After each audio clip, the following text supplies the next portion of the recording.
Now, I wasn't a Facebook vegan. I was never forcing it down anyone's throats. The only people that really heard more about it were my family. But I didn't really care whether or not they were vegan or not. It's not my problem. It's not my responsibility to change you. And anyone who does can fuck off.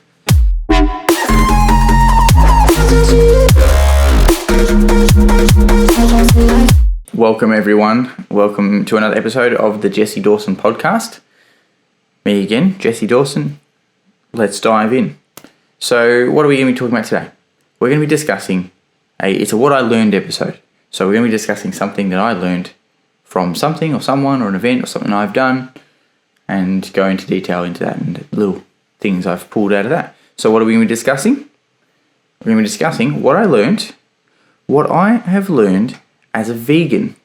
So some people know, some people don't know. I was vegan for some time. Made a decision and just pretty well overnight was like, bang, I'm a vegan. And did that and never made one mistake. Never made one mistake when I was vegan. I was very, very, very good vegan. So before we get into that, if you're new to the podcast, if you haven't heard me speak before, then if at any point during this you resonate with what I'm saying, or you like some of the content or whatever, give us a like, give us a dislike. I don't know. A like would be preferable, of course. If you are new and you haven't subscribed, please consider subscribing or following or whatever it is you do on whichever channel you're watching, because I have it on like 14 different channels. So whichever one it is, like, follow, subscribe, do all that kind of thing. And then you can stay up to date with the future episodes and other what I learned episodes about all kinds of different things. Might even have some business episodes coming up soon and just mixing it up a little. So, let's get into the topic. As a vegan, what did I learn? Well, I learned a bunch of things, actually. First off, though, I'm not here to talk about veganism as a diet, as a choice, as the right thing, the wrong thing, opinions. I don't really care. I'm not vegan anymore, but I was vegan, so I've been both. And I didn't change from being not vegan because of any particular reason. It wasn't because I was, decided one day I missed the flavour of the food, or I was ridiculed and I decided against it, or the stigma, or it was inconvenient. None of that stuff. None of that came into my decision. Just decided, because I do things like that. So let's not come into this expecting me to be talking about what veganism is and what it stands for and all the things and what it doesn't stand for and the opposite side and who's combating against it and all that. Don't care. Alright? So let's put that on the plate. We're not here to actually talk about veganism as a lifestyle choice. We're going to talk about what I learned from being a vegan. So now that we've got that clear, and I hope you understand, we can get into the meat and gravy. Funny as. So, the first thing I want to talk about is outcome-driven behaviour drives serious results. So what do I mean by that? So let's say you have a goal to do something, whatever that goal is, right? So it could be to be a better person, be healthier, be fitter, lose weight, become stronger, or have a better family, or even just anything outside of it, like dietary things I was just mentioning there. So it could be to improve your rock climbing skills. I don't know what you do. So let's say you have a goal. Now, if you don't have an outcome for the end of that goal, for where you're going, you don't know when you've hit the goal. You don't know how long you've got to go. You don't know how far you've come. You've got no measurements to be able to say, I've achieved the goal. You're just swinging in the wind. You're just kind of guessing. So if you don't have, let's just say an easy example, like you're trying to count 100 apples and put them into a basket. If you don't count how many apples you've got, you will never know when you get to 100. You might, just because you have the idea of wanting it to be 100 in there, you have a general idea of how many you think 100 is. But if you don't actually count all of the apples, then you're never going to know when you're there. And you're not really going to know how far you've got to go, and you don't really know how many you've put in there. So you've got to know where you're going, and you've got to measure along the way. How does this relate to what I just said? Well, when you're vegan or any sort of lifestyle choice, when you choose the words veganism, whether you decide to do the the lion diet, and with only like steak and salt, whether you do paleo stuff, you do vegetarian, whatever your diet is, whether you've got dietary problems and you need to make decisions because you're like celiac or you've got diabetes, things like that where you make different choices. Whatever it is, when you have that outcome, when you know what you're trying to achieve, your decision-making power, your behavior towards that outcome is completely different to if you had no outcome. You're not just flopping around. You're very driven. You know where you're walking. You know the path you're on. So, biggest thing I've learned is that using veganism as the catalyst here for this learning was that the outcome that I was driving towards was whatever it was. Let's just say it was clean eating and guilt-free eating. Let's say it was ethical and environmentally helpful, all those kinds of things that benefits the environment, all those things. Let's say it was all of those things, and they're the reason why I was doing it. So then the outcome was for me to be creating a world where we can sustain those type of things. So then my behavior is aligned with that outcome because that's where I'm going. So then whatever I did or wherever I was out or buying clothing or supporting a business or doing whatever I was doing, I was looking at it with the outcome of my lifestyle, of my life, me, whoever it was, that I wanted to achieve. I was looking at it through that lens and acting accordingly within that outcome. So that's something that I learned was really cool. So a real simple one there, nothing too complex. But if you want to achieve something, or you want to do something, or if you're a manager and you want to get your team behind something, you've got to give them an outcome. You've got to give them a goalpost or somewhere that they know they're driving towards. So in a sense, it's like the reason why you do it drives the behavior, and it drives it stronger than it ever will. You can do anything else and you'll never get the same sort of result. So yeah, that's cool. The second one is commitment and consistency. There's a book by Robert Cialdini called Influence, and it's about human psychology and sort of sales and marketing principles and the subconscious decision making we make when it comes to making decisions and influencing people, and blah, blah. Really good book if you're in any sort of business, especially if you're in sales, and especially if you're in marketing. Get a hold of that book. Also really good if you want to convince your partner to go on holiday because you know how to trigger the influence buttons. That's always good too. So one of the principles, the influence principles, is commitment and consistency. And what that is that when we decide something, whatever it is, we say it out loud to someone, now we commit to that thing. So we've just said the thing, now we're actually committed to it. Because if we say it, it must be true. So now we're locked in. We're locked into that decision because we now have to align with the thing that we've just said. So let's say my favourite colour is blue, right? Not that I wouldn't be allowed to wear any other colours, but let's just say my favourite colour was blue.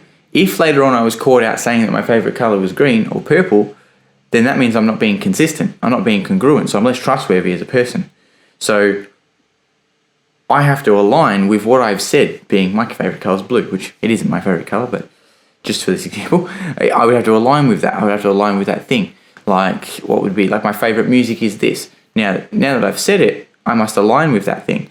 And you could say one thing to one group and another thing to another group, but you would have to align with those two opinions that you'd given them. Because, as I said, if we say something, it's true. So we have to align with those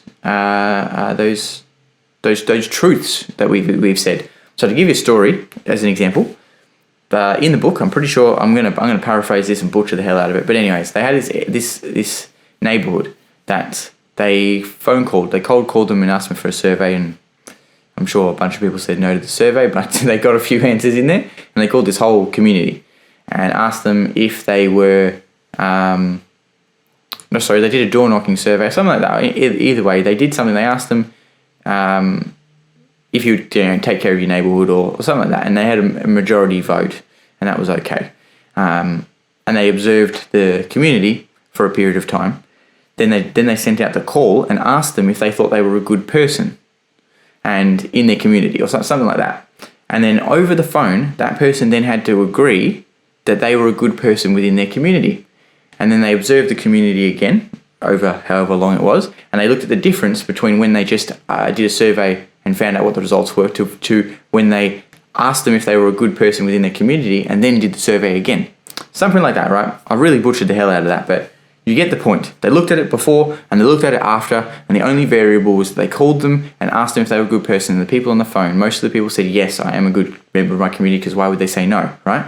So they did that, and then they noticed that the neighborhood was cleaner after they'd done the phone call, because people have to align with the commitment that they just said to a complete stranger that they're a good person within their community. So if they saw a bit of rubbish on the floor, they picked it up and put it in the bin. Just all of a sudden, when they wouldn't have done it normally, like previously, because they have to align with that commitment, that consistency. So if you say that you are interested in something, you can't back out of that because you've already said you're interested. So going back to veganism, what I learned is that people commit to the lifestyle of veganism, which is fine. There's nothing wrong with that. They commit to it, which is great. They've chosen to do something. They've made a decision. They're on the path. They've told people they're vegan. They've started, eating and buying the things and being part of communities or whatever they're doing. Now they have to align with that image that they've created, and so did I. I had to align with the identity that I'd created, the image, the commitment that I'd made. And if I didn't align with that, then what does that mean? I'm lying to myself. I feel bad about it. I have a real trouble saying that I'm something else, and I had to align with that, which then, going back to the outcome, also helped me drive the behavior towards where I was going, because now I've committed to it. I've verbally committed to it publicly. So before I remember specifically, before I actually committed to being vegan, I was in my head, I was like, I think I'm going to do this. It was about a week. But I was able to then cheat where I needed to, consume some animal product here or there, or eat whatever. And I wasn't really fussed until the day that I said, I think I'm going to be vegan. I think I'm going to go vegan. And the next day I was vegan. Boom, it was done because I'd said it. And now I have to align with what I said. And I was vegan for quite some time. I went entire jobs where people knew that I was vegan, and then left afterwards and met up with them again, and I wasn't vegan. That was quite funny. So I had to align with that. And then when I decided to go against it and change my mind, because you're allowed to change your mind, that's perfectly normal and healthy to do. You're allowed to change your mind. It was really hard to battle myself because I had to go against all of my commitment and consistency and the identity that I'd created, and this caring person that I thought I was. And I had to really battle with that. And in fact, I'm actually better off now that I've made that decision, because I really learned that I didn't need that thing to be able to be a caring person. That was a really cool learning. So I brought that care with me. So that was cool. So that's commitment and consistency. So it's that idea that backs up that thing that I already knew about. When people say something, they have to back it up. You have to back it up with your truth. You have to back it up with your actions and your behavior and that kind of thing. So if you want to commit to something, giving you the tool here, just tell someone about it. Tell someone you're going to do something, and then you have to follow up with it. You can't chicken out. You can't run away and not do the thing. Unless the people that you're around just let you not do the thing, and they're not really that supportive and allow you to be a better you by letting you have your excuses. But when you say it, you then have more motivation to do it. So when I was bringing out this podcast in the beginning, right? So I knew I was going to do it. Started working on the podcast and doing the thing I was going to do. Then I started telling people, it's coming out this time. It's coming out. I told 14, 15 people, the podcast is coming out. And then I had to do it, because now all these people are waiting for me to do this thing that I said I was going to do. And if I don't do it, then I'm a liar, or I'm inconsistent, or not trustworthy, or all the things. So I have to do it. I have to bring out the thing. Even right now, today, I told people I'm filming today. So I have to do it, because if I don't film, I'm lying to me. I'm lying to them. And what does that make me? So commitment and consistency is really important, and it can really help you get towards a goal. So if you're looking for that, extra fuel, tell someone about it and ask them to keep you accountable. Simple as that. I've got my whole family keeping me accountable. It's great. Next one. This one's about, this whole thing is very much about decision making and heading towards an outcome that you're going for. So again, this is it. And this is actually about decision making. So we've gone through the behavior. When you have an outcome and when you know where you're going, you're able to regulate your behavior a lot better towards that goal. And especially when it's a really compelling goal, and on especially talking about veganism, where it was a moral thing, or at least it had that benefit in there. For me, it just started off as a health thing, and then the moral came into it afterwards, and that just really kept me driving on that path. Then we've talked about commitment and consistency and backing up your word. And when you do something, you tell someone about it, you've got to follow through. And now this one's actually about making the decision making in general. This is a huge one, I think, for me anyway. I learned that when you have guidelines to make decisions, the decisions are so much easier to make. Sounds pretty straightforward. Well, let's unpack it further. Let's go in deeper, as I always do. When you're trying to make a decision that doesn't have any rules around it, doesn't have any consequences, or doesn't have any, it might have advantages and it might be a good decision to make, but when there's nothing to drive, again, the behavior and all that kind of thing behind it, the decision can kind of be quite flaky. You don't have to really commit to it now. You don't really have to make any sort of choices. But when you have a guideline or a criteria or a deadline or something like that that influences that decision, you're able to make a decision a lot clearer, a lot quicker, and action that decision a lot better. So let's say you have 3 weeks to do your homework, or 3 weeks to get a project in at work, or 3 weeks to create something, whatever it is. You've got a client you're dealing with, and you have a project you're doing with them. They give you a deadline, and you're like, cool, I got 3 weeks. That's fine. So you start tinkering away, no problems. Maybe you don't. Maybe you're a bit lazy. Like, cool, I got 3 weeks. I'll start next week. Maybe you do a little bit as you go. But if you got to like 2 days before the deadline and you still had more to go, it's very easy to decide that that's what you need to focus on, because your deadline is right there. It's more urgent. It's more apparent. It's more in your face. Whereas in the 3 week period, back when you first started the project, you're like, yeah, I could do that, or I could do this, or I could do this. And you have choice. You have flexibility in your decisions because you haven't really got, as I said, like a guide. You haven't got a path that is determining your decision making. It's sort of like a corral, if you will. So when you have plenty of time to make a decision, or no real motivation behind making the decision, or things like a lifestyle choice like veganism or vegetarianism or the gym and in your health or something like that, when you haven't got something that's kind of steering, it's like you're in the outback. Now, I'm going Aussie on this one. There's just desert everywhere. You look around, there's nothing. Nothing that way. There's nothing that way. There's nothing forward. There's nothing backwards. You're just on a road, and the road seems to go forever. You can't see the end. And you're free to just do whatever. Essentially, it's a blank canvas. You're just floating through. But all of a sudden, you're on that same road. Let's say you're in the same area, but there's a guy with a gun chasing you. Something like that. Apologies if I triggered anyone. You're going to be very much in the mindset to get away from that person. And that decision's very easy to make. So you're going to be going hell for leather. You're going straight. You're getting away from the guy with the gun. And it's an easy decision to make. So when you have a corral, right? Let's pretend we're a cow or some sort of cattle. It's very funny talking about veganism. I'm talking about cattle now. And you've got them in an open field. They can just roam around wherever they want to go. That's fine. But when you have a path, fences, you put them in, they can only walk down the fence. So what you want to do is build yourself a corral. I just hit the microphone. We should have a microphone hit counter in the video, just like down in the corner over here, and just like ding, ding, ding every time I hit the microphone. Anyway, you need to build yourself a path. Build yourself a corral, some fencing, some guidelines, a road or a wall or whatever you need, some blinders, so that you can face a certain direction, so you can face a certain goal.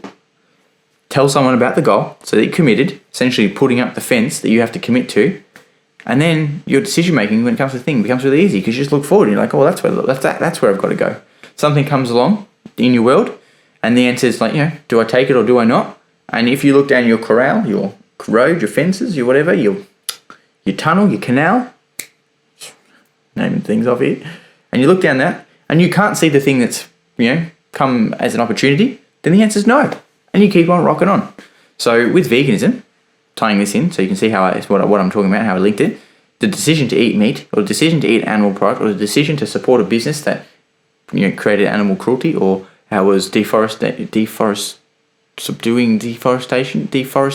that cutting down the rainforest, it was an easy decision to not support those things, and it was an easy decision to know what I was going to be consuming, and it was an easy decision to make in relation to my identity, where I was going, the behaviours I was going, and the commitment that I'd made to the world and myself and everyone around me. and the decision became simple. So stack this in again. Find out why you want to do something. I hit the microphone again. Ding. It's number 2. Number 3 maybe. Find out where you want to go. Find out where, tell someone about it, that you're going there, and then make the decisions and continue to make decisions along that path so that you're able to then keep the momentum going forward and keep going forward. And that's why I was able to be vegan without making a single mistake. I was never tempted. I was never struggling. I never struggled once. I never thought, even when I consumed alcohol, when you're supposed to be, carefree or whatever, I still couldn't do it. I just was so strong on why I was doing it that the decision making was simple. It was so simple, no problems at all. And the last thing I wanted to say before I move on to the next thing I learned. You see this a lot outside of things like veganism, but then with things that are like communities or groups. So you see it in religion, and you see it in spirituality, you see it in math and science, and you see it in everything. Gaming, there's criteria that is placed in front of you that allows you to make a decision. So essentially it's a framework.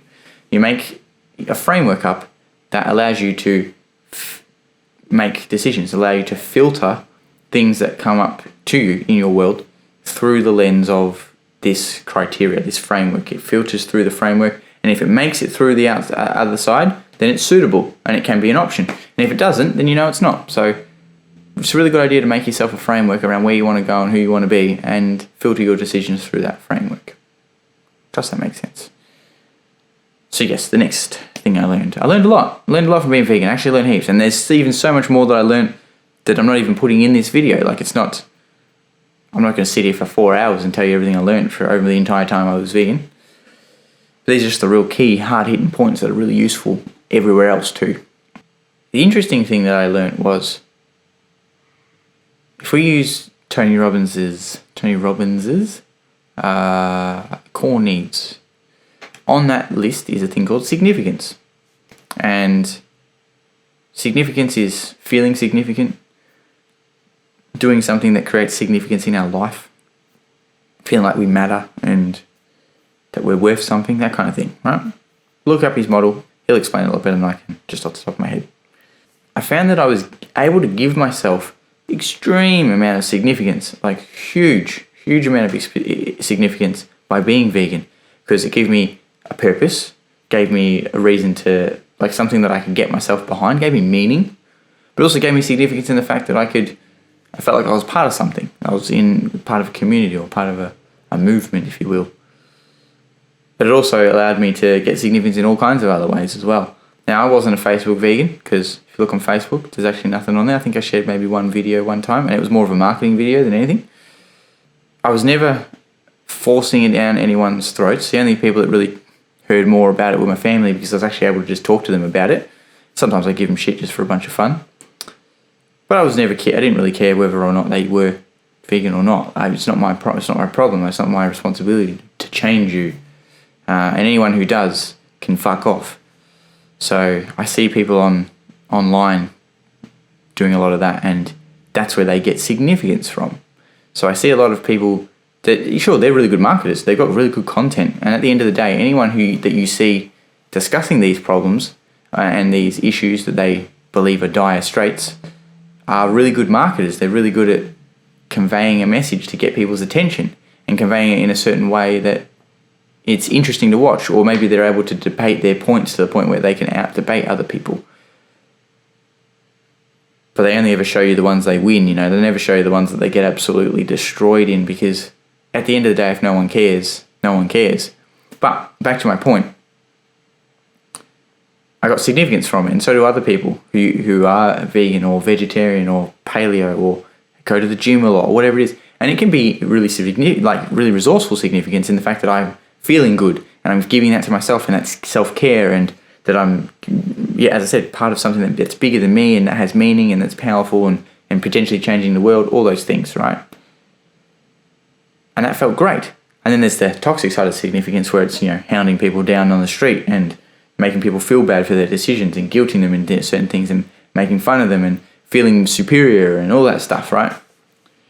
So that you can get significance from both sides. And it's really an interesting play on how people can meet their significance through something like veganism. and all the other things you could also insert here. And it was just a very interesting learning that you can get significance anywhere. And any time I've talked about this, I've mentioned this before, that you can get it in any way. I talked about it in my alone video, which I don't know if that's even out yet, but you'll hear me rattling on about that one. And I got significance through negative attention. Negative attention is still attention, so it's still significance.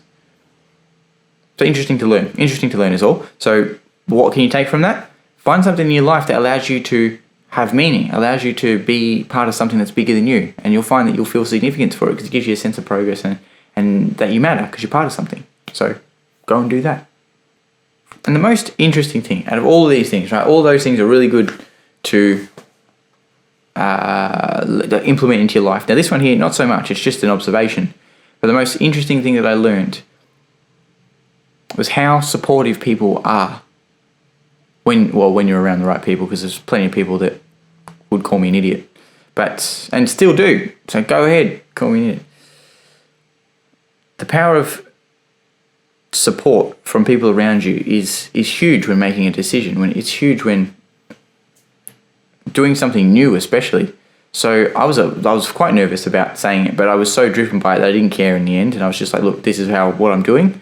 And it was quite interesting to see all the people around me were supportive. I even had friends that were purely meat eaters coming out with me to eat vegan food and vegan substitute foods, and they tried it out and they actually enjoyed it, and that was really cool because they were willing to give it a shot.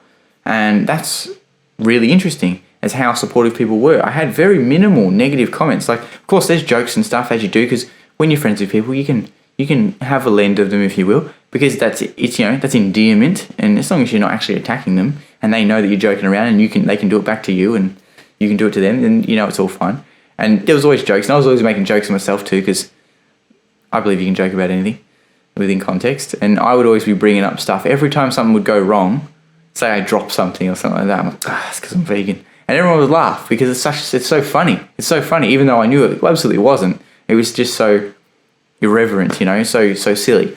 So as long as that can happen, there's the jokes there. But everyone was really supportive. No one really made any derogatory terms of it. They didn't really abuse me or anything like that. If anything, they went out of their way to make it more comfy or more easy for me to be a vegan or be in that space. I remember we did a I was at work. I think this is when I was working in one of the companies I was working for. We had it's like a charity thing anyway. It was like schnitzels being cooked, and they went out and got out of their way to get an eggplant schnitzel for me, even though it wasn't great.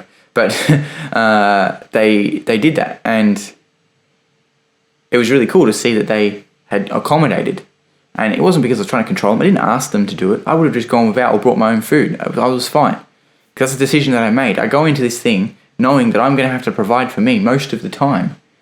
And then to have everyone lean in and be like, oh man, we'll make sure you're taken care of, was really cool. And my family did it. But my mum, brilliant. She bought a chopping board specifically that no one was allowed to chop any animal products on. It was just my board, just for vegetables, just for nuts and any sort of plant-based things. No meat and no animal product was allowed to touch it.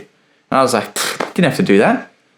But she did. And that's the kind of thing that I mean. And it was very warming, very nice to know that a decision can be accepted even when it has so much stigma around it.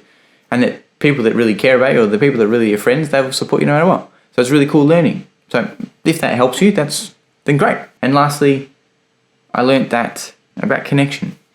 And that commonalities really bring people together quite fast. So if you have something in common with someone, you can create a bond, and we all know that's how we have friends. We even have friends we have nothing in common with, because that happens. And I would find out that someone was a vegan. I would find out that the people I worked with were vegans. And it was very interesting, because instantly you now share something that only they can understand. No one else can understand it. They can appreciate it and support you doing it, but they can't truly understand that decision because they haven't been through it. They haven't lived that type of life. And I would meet someone who's vegan or even vegetarian, because they have a similar thing. Any sort of dietary change that is an extreme change, they know what's up. So I would meet people that are vegan, and we'd connect instantly, and I'd have a new friend. I mean, it's quite the bond was very fast. It was quite fascinating to see that happen in a lot of places, and I'm still friends with a lot of them. I'm still friends with a lot of the people that I met just purely through that vehicle, if you will. So in other areas, if you go to the gym, if you're into Formula One, I like a good Formula One. I'm a bit of a race head, so I like racing. So I can bond with people around racing and discussing those types of topics and the drivers and all that kind of thing. And I might not be able to relate to that person in any other way, but we have this bond over the one thing, and that's perfectly fine. It was really cool to be able to meet people through that and just back that belief up that connection. You don't have to be best friends to have connection with someone. You can feel connected, and you can have connection through the smallest little things. Or in this term, veganism is quite big. It's quite a big lifestyle change, so quite a big thing, and that's really cool. So that's it. That's the job lot today. I don't know how long this one was. I don't know if it was long or if it was short. Well, that's about average. Didn't know how long I was going to go for this one for, but looks like it was good, and I can leave that with you. I trust it wasn't me just blabbering on for ages, and that this video does come out because I didn't just delete it. I've done that with a couple of my episodes. I've just gotten rid of them because I'm like, no, they don't make the cut. So if you liked it, great. If you haven't liked it, then like it. And follow and subscribe and comment. Let me know what you liked. Let me know what you disliked. Just chuck it in the bottom of the video or the audio if you're listening on Stitcher or Spotify or Apple Podcasts, Google Podcasts, all the other ones I've got on there. Like so many different platforms. If you're watching on Instagram or Facebook or YouTube or TikTok or see me on my LinkedIn, then yeah, get behind me. Show me some support because you're a nice person. And have a great rest of the day. Morning, noon, night, evening, sleep. Your breakfast, your brunch, your lunch, your dinner, your afternoon tea, your high tea, your supper, your second supper, 11sies, all the things in between. And I'll see you in the next one, ready to rock and roll. See you later.